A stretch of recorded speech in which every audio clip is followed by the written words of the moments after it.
कार्यालयाच्या उद्घाटन प्रसंगी उपस्थित सन्माननीय व्यासपीठ सगळ्यांचे लाडके आप्पा, या विभागाचे कार्यसम्राट आमदार श्री किसन कथोरे साहेब, गटनेते राजेंद्र घोरपडे, तसेच माजी नगरसेवक बाळा घोरपडे, या प्रभागाचे उमेदवार भाविता घोरपडे, आदित्य पाटील आणि हर्षदा पवार, तसेच मंचावर उपस्थित माजी नगरसेविका प्रमिलाताई पाटील, आमच्या माजी उपनगराध्यक्षा राजश्रीताई घोरपडे, माजी नगरसेवक नरहरी पाटील आणि तसेच इतर सन्माननीय व्यासपीठ आणि माझ्या समोर बसलेले सर्व सन्माननीय बदलापूरचे सुजाण नागरिक मंडळी, आता थोडे दिवस राहिलेले आहेत.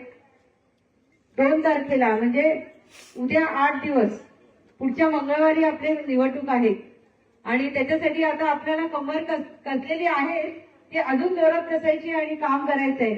आता कोणी शांत बसायचे नाहीयेत, कारण का शेवटचे दिवस जवळ येत चाललेले आहेत.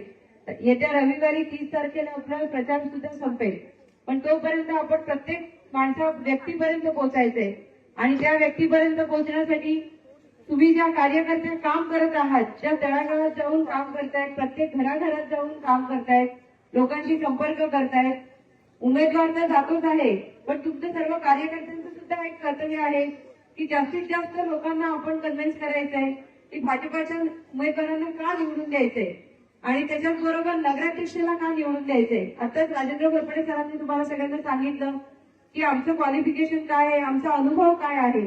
या कामाच्या अनुभवाच्या जोरावरच आम्ही आज या निवडणुकीला इथे सामोरं जात आहोत.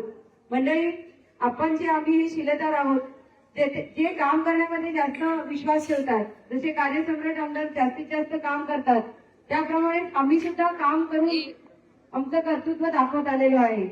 तर त्याच्यामुळे एवढंच सांगेल की खरंच विकास तुम्हाला वाटत असेल की बदलापूरचा विकास खऱ्या अर्थाने व्हावा, तर भाजपच्या सर्व उमेदवारांना आणि नगराध्यक्षाला निवडून द्या, जेणेकरून आपण जास्तीत जास्त विकास करू शकतो आणि खऱ्या अर्थाने विकास करू शकतो. कारण काय, हा जो तुम्ही टॅक्स भरता नगरपालिकेमध्ये, तो टॅक्स आपण तुमचा स्वतःचा पैसा आणि तो तुमच्या स्वतःसाठीच उपयोग व्हावा, एवढीच अपेक्षा आहे.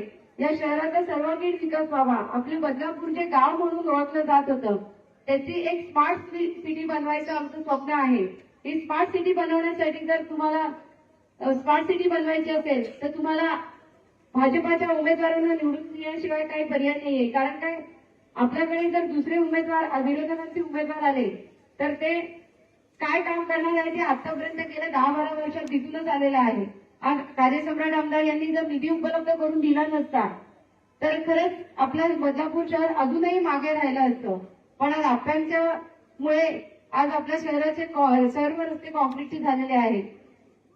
भगिनींनो, एवढंच सांगेन की 4 दिवस राहिलेले आहेत. 4 दिवस जेवढा जोर मारता येईल तेवढा जोर मारा आणि आपल्या भाविता ताईला, आदित्य दादाला आणि हर्षदा ताईला भरपूर मताधिक्यांनी निवडून द्या आणि मला या 15 नंबर पॅनलमधनं भरघोस मताधिक्य मिळवून द्या, एवढीच अपेक्षा आपल्याकडे बाळगते आणि थांबते.